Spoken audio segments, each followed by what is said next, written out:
This is one of the most important lessons I ever learned on the SWAT team.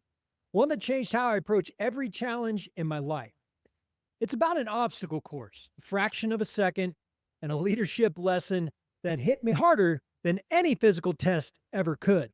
But this isn't just about fitness or competition. It's about the difference between doing just enough and pushing yourself to your absolute limits, not for anyone else, but for you. Listen, this episode's a little bit different.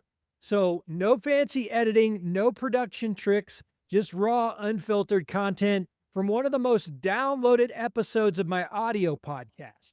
I wanted to put it up on YouTube because this lesson is something everyone needs to hear. So, if you've ever felt like you were holding back, if you've ever almost given your all, but then settled for just good enough, this one is for you. So, let's get into it.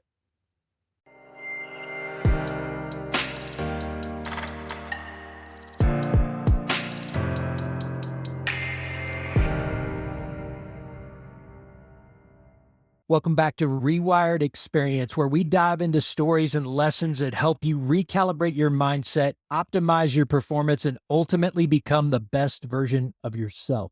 Today, I'm sharing a pivotal moment from my time on the SWAT team, a story about an obstacle course, a tenth of a second, and a life-changing lesson in competition. This isn't about physical fitness or passing a test. It's about how we approach challenges, whether in our personal lives, businesses, or leadership roles. And most importantly, it ties directly into the ReWired Experience framework. So I'm your host, Kyle Stoy, and without further ado, I just want to dive right into this deal.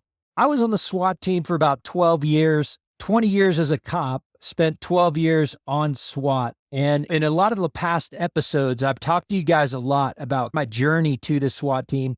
And what I really learned once I got on the SWAT team and the physical, mental, and emotional journey of really realizing that I was not meeting my own expectations, not just my own expectations, but the expectations of my teammates. And so a lot of you that have listened to that episode know exactly where my mindset was and how I came out of that mindset. So this is just an extension of that story. So those of you who know, I wasn't meeting the expectations for myself and then for other people or my teammates.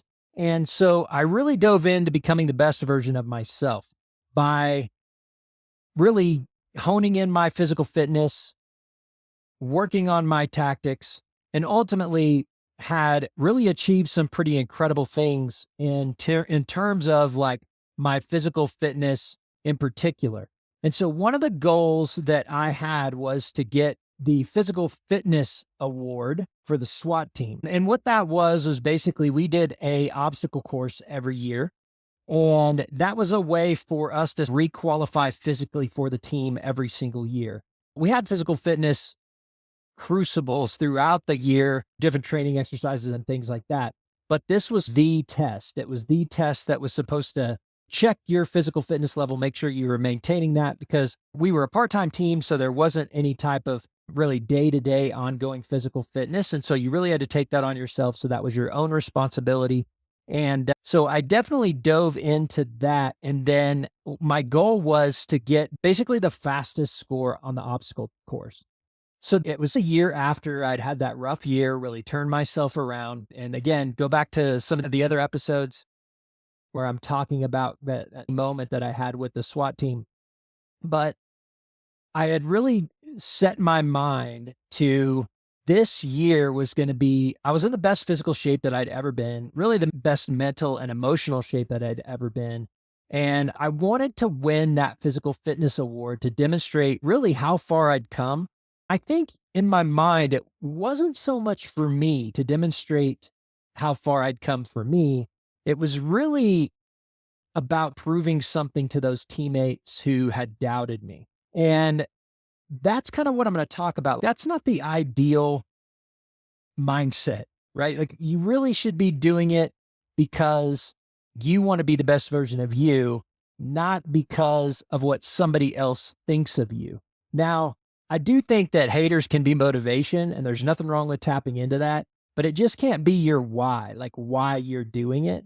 It really needs to run deeper than that. And you need to have your own deeper why in terms of like why you but want to become the best version of yourself. And so again, I was really set on basically winning the physical fitness award for the fastest time. And so I was in really good shape and I felt this should be pretty easy. And so when I did the obstacle course, I don't know how else to say it, but I sandbagged it.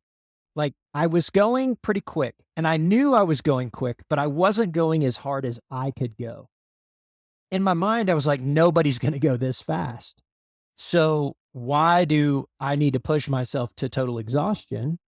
And I'll just do what I know is fast enough to win it.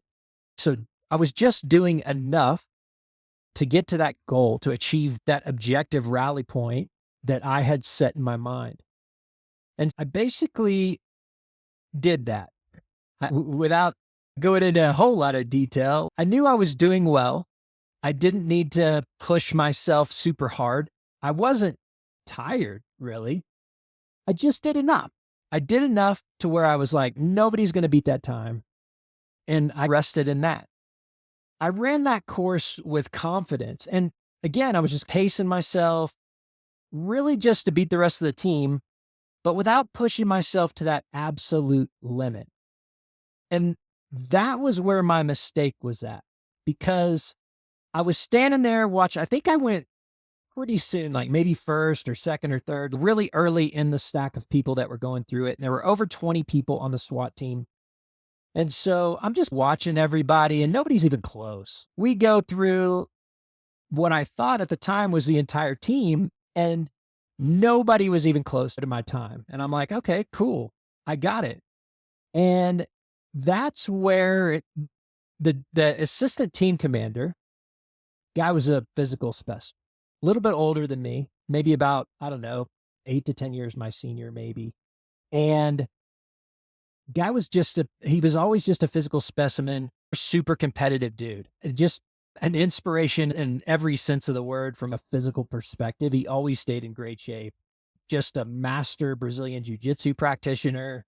Overall, would run marathons and just the guy was a specimen. Absolutely amazing. So he looks up and I see him strapping on his gear. He's putting on his helmet. He's putting on a flak vest because we wore this on the course.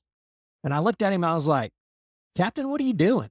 Because he's the assistant team leader. They don't have to take the physical agility test. And he was putting on his gear. And I was like, oh man, this isn't good. If anybody can beat me, this guy will. Just out of sheer tenacity and determination. I was just sure in my mind, I was like, this is not good. If anybody can do it, he can. And he's, what was your time? And he just checks me. What was your time again? And I told him, and I was like, oh man. And he runs it.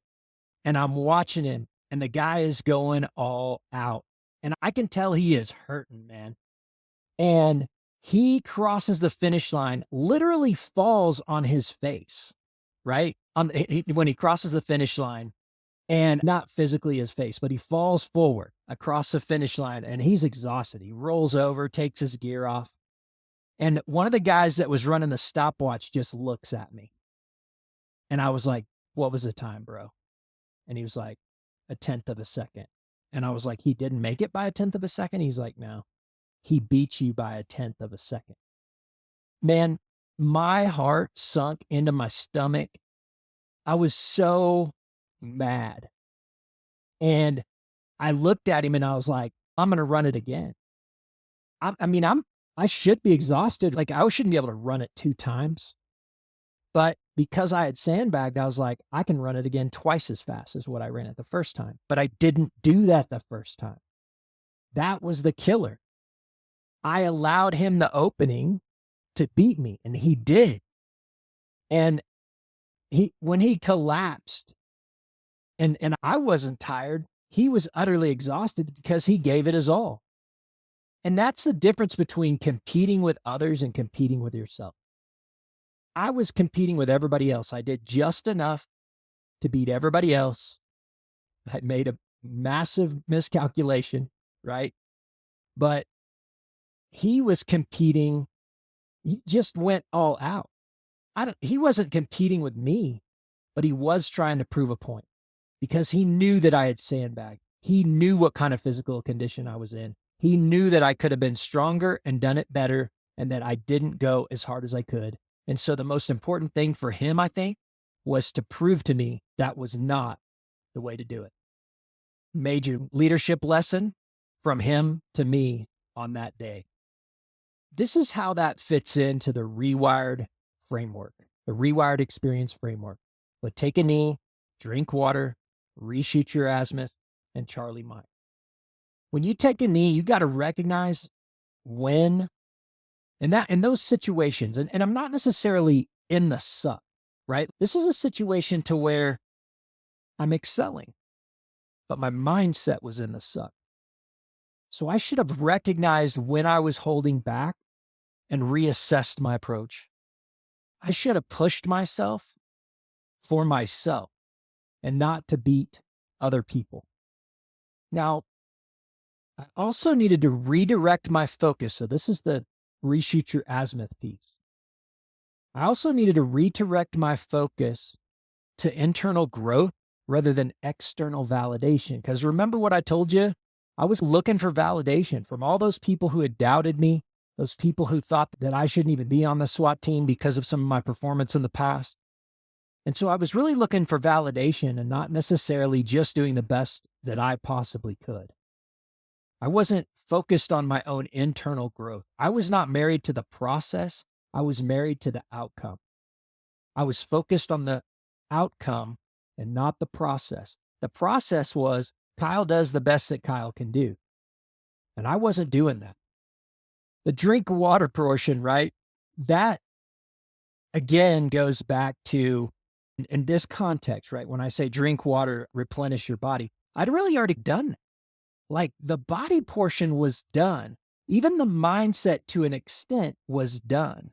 In that moment, there was nothing I was going to do to necessarily change my mindset, except this one thing that's super important. One of the other team leaders, or a team scout is what they were. So they're not in the command structure. They're actually in the stack with us. They do entries. He said, "Man, you look like you were sandbagging it." And he said that after I did it, but that was my drink water portion. That was my drink water moment, because what he was saying is that he was letting me know with feedback that I was in the suck. And I was like, I didn't really respond. I didn't really in that moment take it in, but he was letting me know, man, you sandbagged it, dude. That was disappointing. So as hard as I had worked to not be disappointing to my teammates or to myself, because I didn't do it for myself and for my own success or my own internal focus. If I would have just done it for that, then I wouldn't be in that situation. Now, the Charlie Mike lesson in this is you've got to continue the mission of mindset mastery, of self-mastery. You've got to constantly be paying attention to the way that you're thinking. Why am I thinking this way? Why am I sandbagged? I never thought to ask myself that, because in the moment it seemed easy. It seemed like I was winning. It seemed like an easy W. But you constantly got to be in touch with that Charlie Mike mindset. What's really important here is striving to be the best version of yourself, whether it's in fitness, business, relationships, or leadership. It doesn't matter. You got to do it for you. One of my favorite memes or pictures is whenever Michael Phelps was in the Olympics and he's racing against this guy, and this dude is looking over in Michael Phelps's lane, and he's maybe a head length or so ahead of this guy, Michael Phelps was. And this guy's focusing on Michael Phelps, which when he's turning his head, it's slowing down his pace. It's slowing down his race, because he's not running his own race. He's trying to just beat Michael Phelps. That's a powerful meme. It's a powerful way to look at things. Like winners, they're just focused on being the best version of themselves. They're not focused on outdoing or beating somebody else. And it doesn't matter if it's on the SWAT team, like I'm talking about, It doesn't matter if it's in your business. It doesn't matter what it is. This principle applies universally, whether it's health, relationships, personal growth, again, business, all the things I've talked about. It applies universally. So what's the takeaway here? Competing with others, it might win you a few short-term battles. But when you're competing with yourself, when you're striving to push your own limits, this is what leads you to real growth and long-term success. Whether it's in a SWAT obstacle course, your business, your relationships, or mindset, or self-mastery, it doesn't matter. This is what's going to set you apart. If this story resonates with you, I encourage you to apply it to your own life. Where are you sandbagging? Where are you doing just enough to get by? Start focusing on being the best version of you, and the results will speak for themselves. There's so many things in life where we can cut corners. And I really think that there's a lot of easy buttons in society now. And you can, for weight loss example, you can take peptide therapy, these GLP-1 agonists, even at times in business, leveraging ChatGPT and not really thinking through the creative process, like just having it do it for me instead of guiding the creative process and then maybe leveraging it to make my work better or faster. I can just lean on it. Hey, do this for me. And we see that a lot I think in business coaching for sure. When you have business partners and sometimes your business partners have certain strengths and you just lean on those strengths and let them do it all instead of working in that area for yourself and then asking where you can help or where you can contribute. I think in relationships, you see this a lot, and it's okay to a certain extent. One half of the relationship, let's say it's a spouse, has certain strengths, the other one has other strengths, and this is great. But I think you can get lazy and lean on that in relationships, friendships, romantic relationships, business relationships. It doesn't matter. You can get lazy and lean on that. And you're not working on yourself. You're not getting better at your craft. You're not competing against you. You're just doing good enough to get by. And that's what I did. And it's one of the great regrets of my life is not pushing forward, pushing harder for myself, and not just pushing hard enough to get the validation that I thought I wanted. I'm going to wrap it up there, guys. I just want to leave you with this. Don't let up when you think you've done enough. Let up when you're done. When you've accomplished what you've accomplished, that's when you take your foot off the throttle. You don't take your foot off the throttle when you're comfortable. You don't take your foot off the throttle until you've achieved the goal. Take that with you. Throttle down, and Charlie Mike. As always, thanks for tuning in to ReWired Experience. If you found value in today's episode, share it with someone who needs to hear this message. Don't forget to subscribe and leave a review. And if you haven't yet, check out my free ebook, Take a Knee, on rewiredexperience.com. It's the first step in your journey to rewiring your life. Until next time, Charlie Mike.